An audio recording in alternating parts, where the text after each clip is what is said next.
In my previous video titled, The Star of Bethlehem and Christ's Birth at the Avshalom or Soreq Cave, I identified the cave where I believe Christ was born in Bethlehem.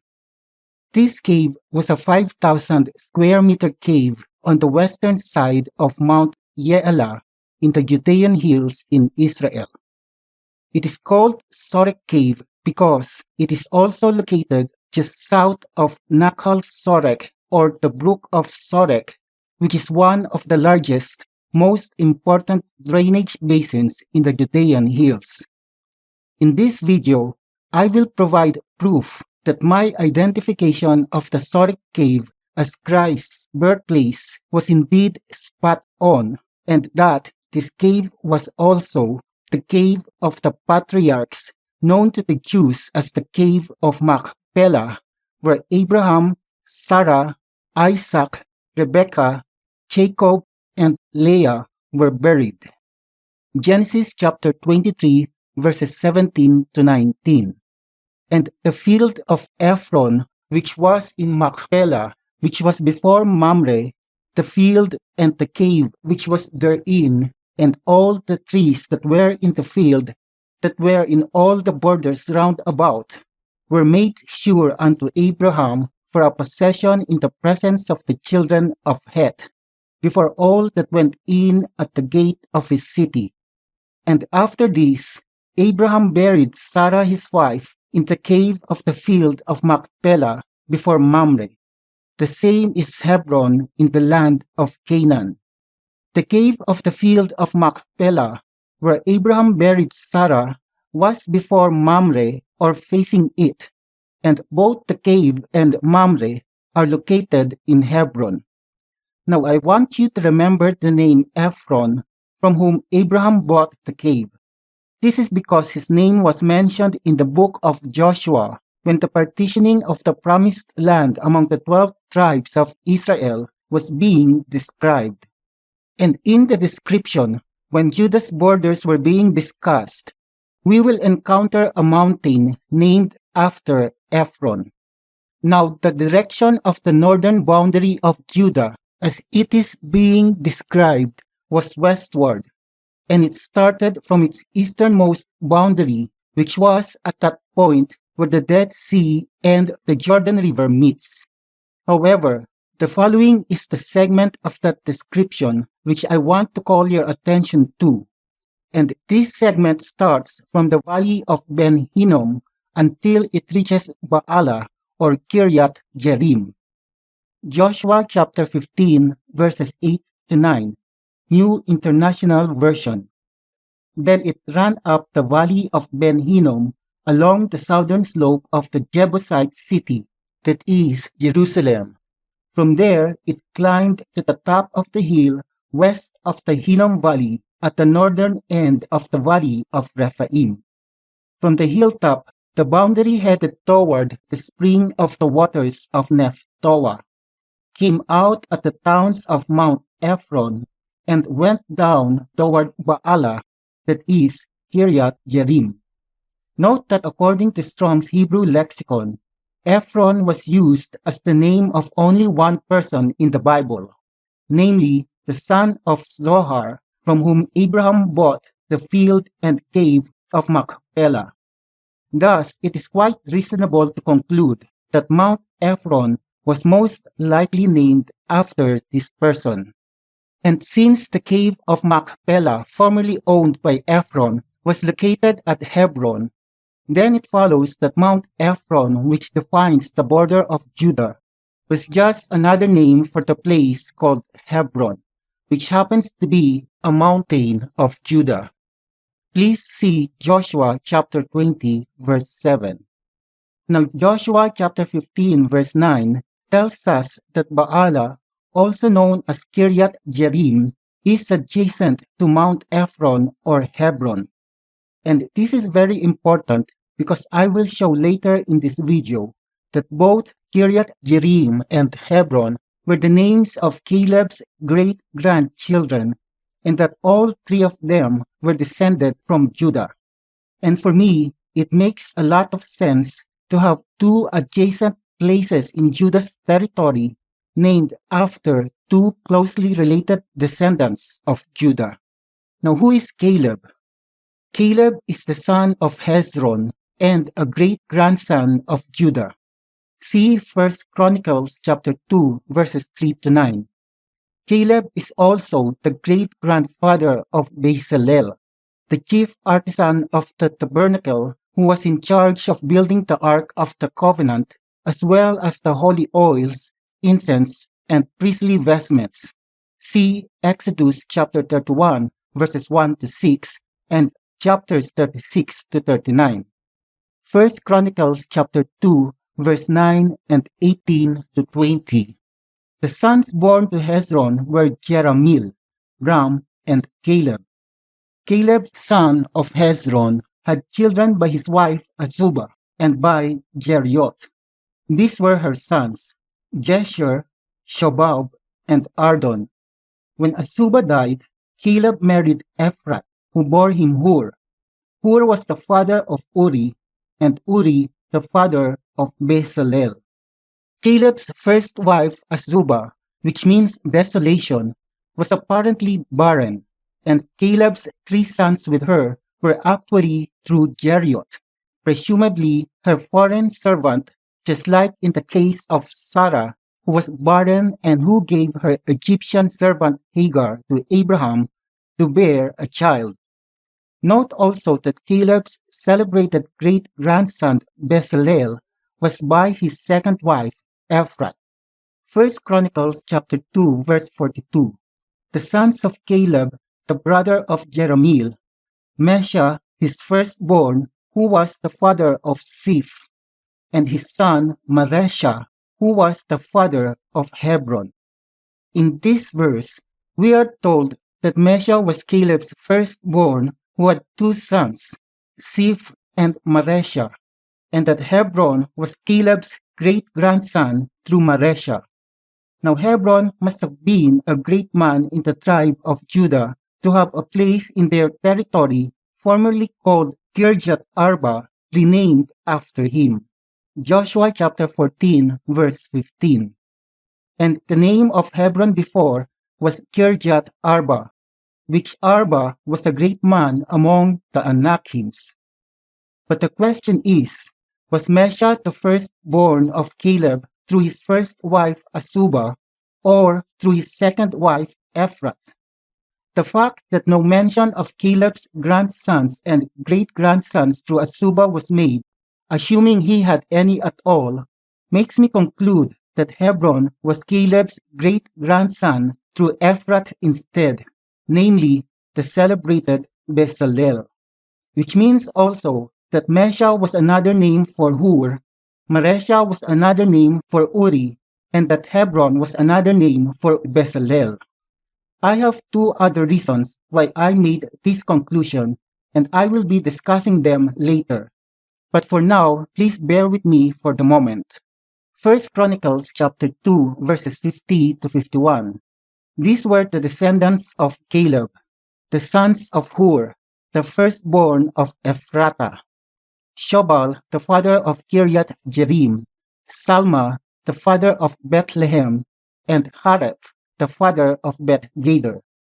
Note that in the Hebrew interlinear, there is a colon punctuation after Kiriath Jearim and another one after Beth Gader, thus separating Shobal and Kiriath Jearim in one sentence and Salma, Bethlehem, Hareph, and Beth Gader in another sentence. My conclusion is that Hur had two sons, Shobal and Salma, and that Salma had two sons as well, Bethlehem and Hareph, the father of Beth Gader.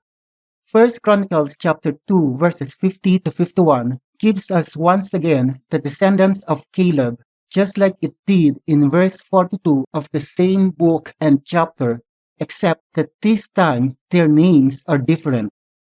I believe Mesha, the firstborn of Caleb of verse 42, was Hur, the firstborn of Ephratah of verse 50. I believe Ziph, the son of Mesha of verse 42, was Shobal, the son of Hur of verse 50. I believe Maresha, the other son of Mesha of verse 42, was Salma, the other son of Hur of verse 51. I believe Hebron, the son of Maresha of verse 42, was Bethlehem, the son of Salma of verse 51. And since Kiriath Jearim and Bethlehem were cousins according to verses 50 to 51, this means Kiriath Jearim and Hebron, the other name of Bethlehem in verse 42, were cousins. And this would explain why Kiriath Jearim and Mount Ephron, which is another name for Mount Hebron, the two places that define the northern border of Judah, were adjacent to each other. This also justifies my earlier conclusion that Hebron was Caleb's great-grandson from his second wife Ephrath, rather than his first wife Azubah. And this is because Kiriath Jearim, the great-grandson of Ephrath, has the place named after him located adjacent to the mountain named after Hebron, who was also a great-grandson of Ephrath. Now, is there a way to locate Mount Ephron or Hebron or Bethlehem based on how Joshua chapter 15 verses 8 to 9 describe this northern border of Judah? Fortunately for us, the answer is yes. Joshua chapter 15 verse 8. And the border went up by the valley, Hebrew Gahi of the son of Hinnom, unto the south side of the Jebusite. The same is Jerusalem. And the border went up to the top of the mountain that lieth before the valley of Hinnom westward, which is at the end of the valley, Hebrew Aimek of the giants, or Rephaim, northward. Note that the Hebrew word Gahi means a steep valley or narrow gorge between hills or mountains, while the Hebrew word Aimek means a dale or a specially broad valley. Thus, the Gahi or Valley of Hinnom is short and narrow, with the mountains forming the valley located very close to each other, while the Aimek or Valley of Rephaim is long and broad and was formed by several mountains and hills scattered along its path. And if one looks at the Valley of Rephaim as identified by the topographers of Israel, the entire length of this valley, starting from where it begins at 31 degrees 44 minutes 56.2 seconds north, 35 degrees 11 minutes 10.4 seconds east, up to where it ends at 31 degrees 45 minutes 33.3 seconds north, 35 degrees 5 minutes 20 seconds east, is approximately 16.3 kilometers. Note that Joshua chapter 15 verse 8 mentioned the valley of Ben Hinnom right before mentioning the valley of Rephaim. And this means the Hinnom Valley, also known as Gehenna, was adjacent to and located east of the valley of Rephaim. Because remember, the description and identification of Judah's border was westward. And if one looks at where the valley of Rephaim starts, one will see approximately only 1.77 kilometers away, a short and narrow valley, or Gahi, joining it, namely the Valley of Gilo, also known as Nakhal Gilo. This valley is only approximately 5.87 kilometers long, which is much shorter compared to the Valley of Rephaim, which is approximately 16.3 kilometers. In my humble opinion, Nakhal Gilo is the correct location for the Valley of Hinnom, which according to Joshua chapter 15 verse 8 is located at the south side of the Jebusite or Jerusalem. In contrast, the current location of the Valley of Hinnom or Gehenna, as identified by the topographers of Israel at 31 degrees 46 minutes 6.3 seconds north, 35 degrees 13 minutes 49.6 seconds east, is at least 4.72 kilometers away from where the Valley of Rephaim starts. Since the valleys of Hinnom and Rephaim were used as adjacent landmarks for defining the northern border of the tribe of Judah, It is important that these two valleys are located near each other for the border to be clear and unambiguous. Also, due north and only approximately 2.15 kilometers away from the peak of the hill city of Gilo is the nearest peak of the hill city of Malha. Wikipedia, Malha Antiquity. Excavations in Malha revealed intermediate Bronze Age domestic structures. A dig in the Rephaim Valley carried out by the Israel Antiquities Authority in the region of the Malha Shopping Mall and Biblical Zoo uncovered a village dating back to the Middle Bronze Age 2B 1700 to 1800 BC. Beneath this, remains of an earlier village were found from the early Bronze Age 4 2200 to 2100 BC. For this reason, I believe Malha was the Jebusite, Hebrew Yebusi, or the capital city of the kingdom of Jerusalem by the Amorites, which they inhabited long before the time of the Exodus, circa 1487 BC. Note that Jerusalem was a vast Amorite kingdom composed of several cities in the Promised Land, and not just the city of Yebusi. And I believe that the entire stretch of the Valley of Rephaim, approximately 16.3 kilometers long, defines just the southwestern corner of Jerusalem. Now, if one follows the path taken by the Valley of Rephaim, one will see several hills and mountains immediately north and south of it. And I believe these were the mountains of Jerusalem mentioned in Psalm chapter 125, verse 2. Now moving forward to the northernmost end of the Valley of the Giants, or Rephaim, Joshua chapter 15, verse 8 tells us that the border went up to the top, Hebrew Rosh, of the mountain that lieth before the Valley of Hinnom westward, which is at the end of the Valley of the Giants northward. The Hebrew word Rosh can mean tip, end, or forefront of a mountain, which is not necessarily its top or peak, but can also be one of its sharp corners that defines its border at the foot of the mountain. And since the Rosh of the mountain is also at the end of the Valley of the Giants northward, I believe the proper translation should have said the border went up to the northern end of the mountain instead.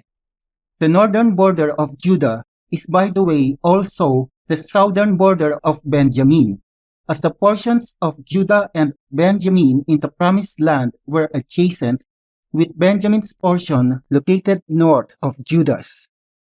And Joshua chapter 15 verse 8 has a parallel passage that describes the southern border of Benjamin instead at Joshua chapter 18 verse 16.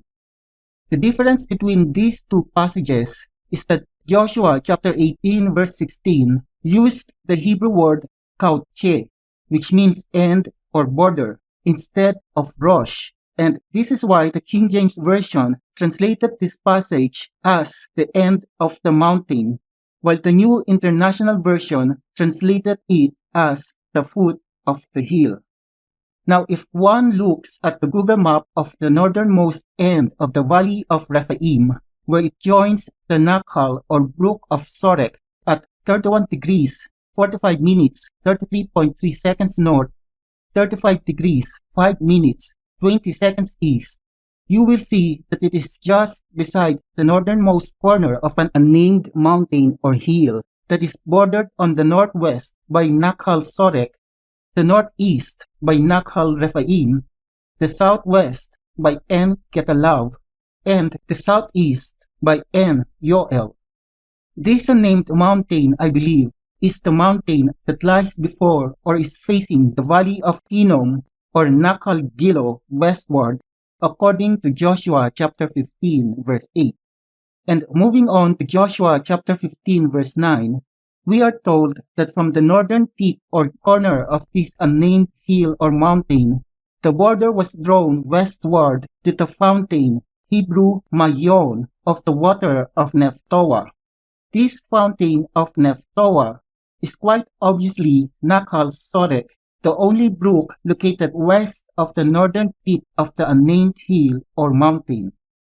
Joshua chapter 15 verse 9, which describes the northern border of Judah westward, has a parallel passage at Joshua chapter 18 verse 15, which describes the southern border of Benjamin eastward instead.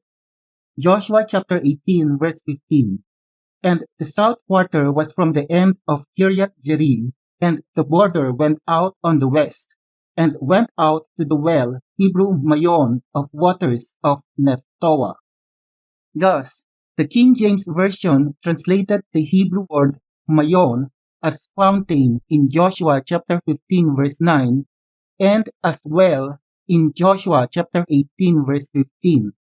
And if we are to take the translation in Joshua chapter 15 verse 9 as the more accurate one, then this well of waters of Nephtoah refers to one of the cisterns found in Tur Shimon, just approximately 2.66 kilometers west from the northern corner of the unnamed hill at its foot. I will talk more about the importance of Tur Shimon and its cistern later on in this video. But first, let me continue with the rest of what Joshua chapter 15 verse 9 tells us. From the well of waters of Nephtoah, we are told that the border went out to the cities of Mount Ephron westward. Finally, we reached Mount Ephron, which I said earlier is just another name for the place called Hebron or Bethlehem. And this vast mountain is adjacent to and located west of Tur Shimon, where the well of waters of Nephtoah are found.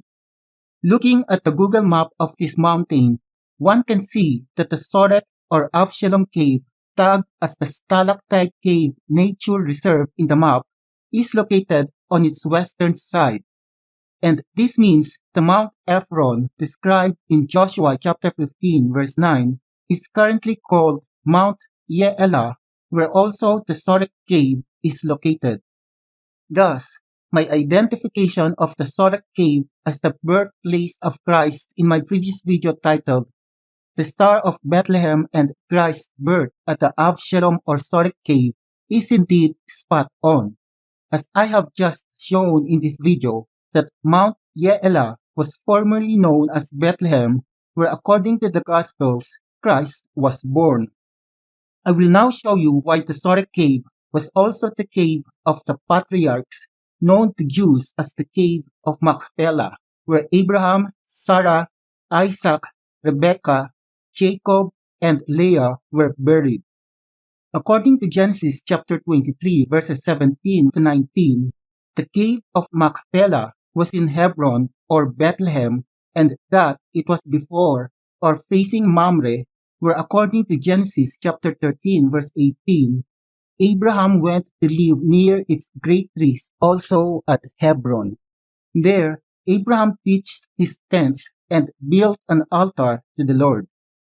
Thus, both the Cave of Machpelah and Mamre were located in Hebron or Bethlehem, and these two places were facing each other so that where Abraham pitched his tents in Mamre, he could easily view the Cave of Machpelah where he buried his wife, Sarah.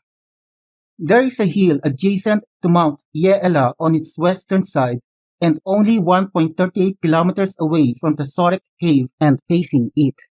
Standing at the summit of this hill, with peak elevation of 316 meters above sea level, one can easily view the Soreq Cave at 442 meters above sea level and at north 45 degrees east.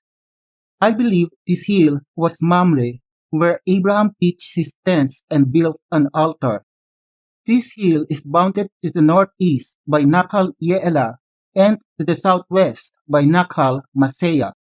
Thus, depending on point of view, this hill is either a part of Mount Yeelah, which was ancient Hebron, or a part of a modern village named Masea.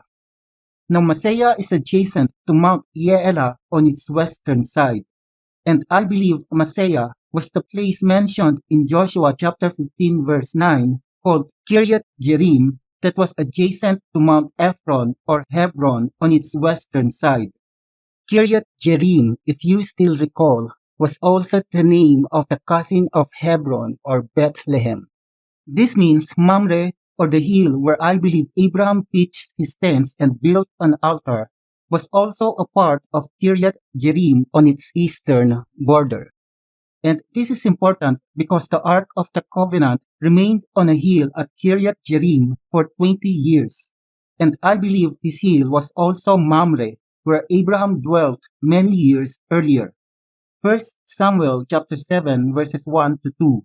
So the men of Kiryat Jearim came and took up the ark of the Lord. They brought it to Abinadab's house on the hill and consecrated Eleazar his son to guard the ark of the Lord. The ark remained at Kiryat Jearim a long time, 20 years in all. Bethlehem or Hebron was a place of great importance to King David because it was not only his hometown where he was born and raised, but it was also the place where he was anointed king first by the prophet Samuel. See 1 Samuel chapter 16 verses 1 and 13, and then by the men of Judah. See 2 Samuel chapter 2 verses 3 to 4, and finally by all the elders of Israel. See 2 Samuel chapter 5 verse 3. It was also in Bethlehem or Hebron where David first ruled as king for more than 7 years before ruling as king for 33 more years in Jerusalem. 2 Samuel chapter 5 verses 4 to 5. David was 30 years old when he became king, and he reigned 40 years. In Hebron, he reigned over Judah 7 years and 6 months, and in Jerusalem, he reigned over all Israel and Judah 33 years. Now, the following psalm suggests that the place called Bethlehem or Hebron was also the place earlier called Zion. I said Zion was an earlier name because many scholars believe the origin of this word predates the Israelites. Psalm chapter 2 verse 6. Yet have I set Hebrew Nausak, my king, upon my holy hill of Zion. The Hebrew word Nausak means to pour out, especially a libation, and by analogy, to anoint a king. Since David was anointed as king in Bethlehem or Hebron 3 times on 3 different occasions, and was never anointed in Jerusalem, it follows that the place called Zion was just another name for the place later called Bethlehem or Hebron, and not Jerusalem. But if Zion was not Jerusalem, why do so many people confuse Zion with Jerusalem, believing that these two places are one and the same? To better explain the cause of this confusion, one must realize that pre-Israelite Hebron, formerly known as Kiryat Arba, was inhabited by the descendants of Arba of the Anakims, while pre-Israelite Jerusalem, formerly known as the Jebusite, was inhabited by the descendants of Jebus. Thus, while Kiryat Arba and the Jebusite were adjacent territories, they were actually two separate kingdoms which may have warred with each other from time to time. Now there was a fortress that was originally a part of Kiryat Arba, known as the Fortress of Zion, and which was situated on a hill adjacent to Mount Hebron. This hill was later on captured by the descendants of Jebus and thus became an extension of their kingdom, Jerusalem. This fortress or stronghold on a hill was the one seized by David from the descendants of Jebus, although he failed in general from capturing the rest of the kingdom of Jerusalem from them. See 2 Samuel chapter 5 verses 6 to 7. David made this fortress his capital city from where he reigned over all of Israel for 33 years. See 2 Samuel chapter 5 verse 5. And this hopefully explains why many people confuse or associate Zion with Jerusalem instead of Bethlehem. Because although the place called Zion was a place later called Bethlehem, the fortress of Zion, an adjacent territory of Zion, was later seized by the descendants of Jebus and thus became associated eventually with Jerusalem instead of Bethlehem.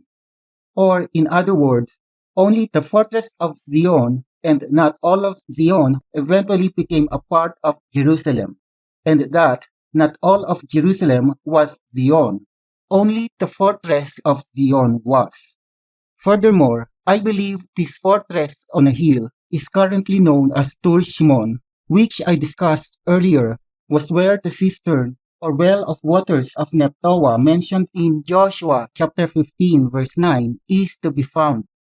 Tur Shimon or Horvat Tura rises abruptly 595 meters 1,952 feet above sea level, conspicuous among the mountains as it rises up from the riverbed of the Nakhal Soreq in the form of a conical-shaped mountain. The mountain is built like a natural fortress. Near the summit are 6 large water reservoirs or cisterns hewn in bedrock and plastered. One of the cisterns in particular, and labeled Cistern 1, is located south of Tur Shimon and is closest to Mount Ye'elah, which is adjacent to and southwest of Tur Shimon. Access to Tur Shimon is easiest on its southwestern quarter on account of its steep declivities on all other sides, which render it nearly inaccessible. And since I believe Mount Ye'elah was formerly ancient Bethlehem, Cistern 1 was the well closest and most easily accessible to it. I believe this cistern was the one referred to by David in the following scripture. 1 Chronicles chapter 11 verse 17. And David longed and said, "Oh, that one would give me drink of the water of the well of Bethlehem, that is at the gate." The phrase, "the well of Bethlehem," suggests to me that it was Bethlehem or his descendants who built this well in the fortress of Zion. Thus, the seizure of this fortress by the Jebusites must have taken place during or after the time of Bethlehem and not on an earlier time when the fortress was still inhabited by the Anakims, who by the way were believed to be Nephilims or giant hybrids between humans and divine beings. See Numbers chapter 13 verse 33. Going back to what I mentioned earlier, due to its steep slopes arising abruptly on all other sides, Tur Shimon is accessible only from the southwest, along an ancient path that is visible even today. This path was blocked by an east-west fosse, 12 meters wide and 35 meters long, that had been rock-cut through the entire topographic saddle. A fosse is a long, narrow trench or excavation used especially in a fortification. This fosse that blocks the path from the southwest is interesting because it was blocking the inhabitants of Bethlehem from accessing the fortress of Zion. And this tells me that the ones who built the fosse were the Jebusite inhabitants of Jerusalem who were defending this seized territory from its former owners, namely Bethlehem and his descendants. Now on the northeastern slope of Tur Shimon is a tunnel measuring 80 meters long, ending in a rock-hewn pit with niches. The Jebusites may have used this tunnel to collect and transport water from Nakhal Soreq, located north of Tur Shimon, to the 5 cisterns located north of the fosse. This tunnel may not have been as heavily guarded by the Jebusites, since David used it to make a surprise attack on the fortress of Zion. 2 Samuel chapter 5 verse 8.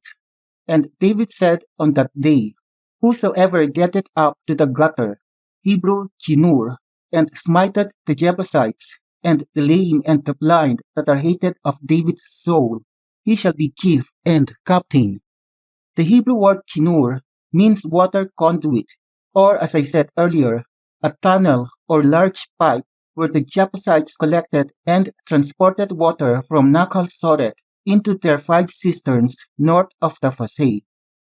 Finally, I would like to point out that Tur Shimon is located south of Nahal Soreq, which was used as a natural border dividing the territory of Benjamin in the north and the territory of Judah in the south. Thus, the fortress of Zion, located south of Nahal Soreq and where David ruled all of Israel, was located in that part of extended Jerusalem that actually belonged to Judah and not Benjamin. If we now read Nehemiah's description of Jerusalem's walls, we can see that the fortress of Zion, also known as the city of David, was enclosed within the walls of Greater or Extended Jerusalem. Nehemiah chapter 3 verses 15 to 16. But the gate of the fountain repaired Shallun, the son of Kolhose, the ruler of part of Mizpah. He built it and covered it, and set up the doors thereof, the locks thereof, and the bars thereof, and the wall of the pool of Siloah by the king's garden, and unto the stairs that go down from the city of David. After him repaired Nehemiah the son of Azbuk, the ruler of the half part of Beth Sur, unto the place over against the sepulchres of David, and to the pool that was made, and unto the house of the mighty. Note that the pool of Siloah mentioned in Nehemiah chapter 3 verse 15, which I believe was watered by the waters of Nephtoah or Nahal Soreq, should not be confused with the pool of Siloam near Solomon's temple and believed to be watered by the Gihon spring. And if we now look at Tur Shimon's plan, we can see that there was a mikveh or bath at its north side, which was also where the 80 meters long tunnel used for collecting water from Nahal Soreq is closely located. I believe this mikveh was the pool of Siloah. Also, there were 2 caves in Tur Shimon, a natural cave and a burial cave, which I believe were the sepulchres of David mentioned in Nehemiah chapter 3 verse 16. Thus, the inclusion of the fortress of Zion within the walls of Jerusalem has cemented the association of this fortress with Jerusalem instead of Bethlehem. Earlier, I mentioned that many scholars believe the origin of the word Zion predates the Israelites. So the question is, who was Zion? The following psalm answers this important question. Psalm chapter 76 verse 2. In Salem also is his tabernacle, and his dwelling place in Zion. If you still recall, the Ark of the Covenant and the tabernacle that housed it remained 20 years at Mamre, a hill bordered by both Kiriath Jearim and Hebron, the place earlier called Zion. And after capturing the fortress of Zion, David had the Ark of the Covenant transferred to this fortress, which was also known as the City of David. See 2 Samuel chapter 6 verse 12. Thus literally, God's tabernacle and dwelling place was in Zion for a long period of time before Solomon took the ark from there and had it placed in the temple which he built in Jerusalem. 1 Kings chapter 8 verse 1. Then Solomon assembled the elders of Israel and all the heads of the tribes, the chief of the fathers of the children of Israel, unto King Solomon in Jerusalem, that they might bring up the ark of the covenant of the Lord out of the city of David, which is Zion.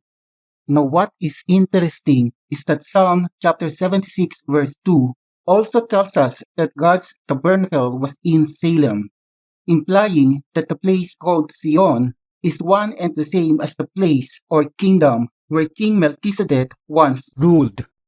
My conclusion, therefore, is that Zion was another name of Melchizedek. In my previous video titled, Who is King Melchizedek? The answer will surprise you. I said that Melchizedek was the divine pre-incarnate Christ who appeared human before Abraham. Now, if you still recall, the place called Sion or Hebron was also called by the name Kiryat Arba, translated as town of Arba. In Joshua chapter 14, verse 15, Arba is called the greatest man among the Anakites. And in Joshua chapter 15, verse 13, it says that he was the father of Anak. The Anakites, Hebrew Anakim, are described in Numbers chapter 13, verse 33 as Nephilims, or giant hybrids between humans and divine beings. See Genesis chapter 6, verses 1 to 4. I believe Arba was the divine being Melchizedek, who, with his unnamed human wife, fathered Anak, a Nephilim. Anak in turn fathered the Anakims, a race of superhumans who were giants in appearance. Note that while Paul said in Hebrews chapter 7 verses 1 to 3 that the divine Melchizedek had no genealogy or a line of descent traced continuously from a human ancestor, Paul never said either that Melchizedek had no human descendants. And as Genesis chapter 6 verses 1 to 4 have shown, divine beings who materialize into human bodies without emptying themselves of their divine nature are capable of producing superhuman hybrids with their human spouses. Were the Anakims the original chosen people of God living in the promised land and who were meant to be a kingdom of priests under King Melchizedek or Arba, the greatest man among the Anakims? Did they become disobedient to God and thus later on replaced by the children of Israel?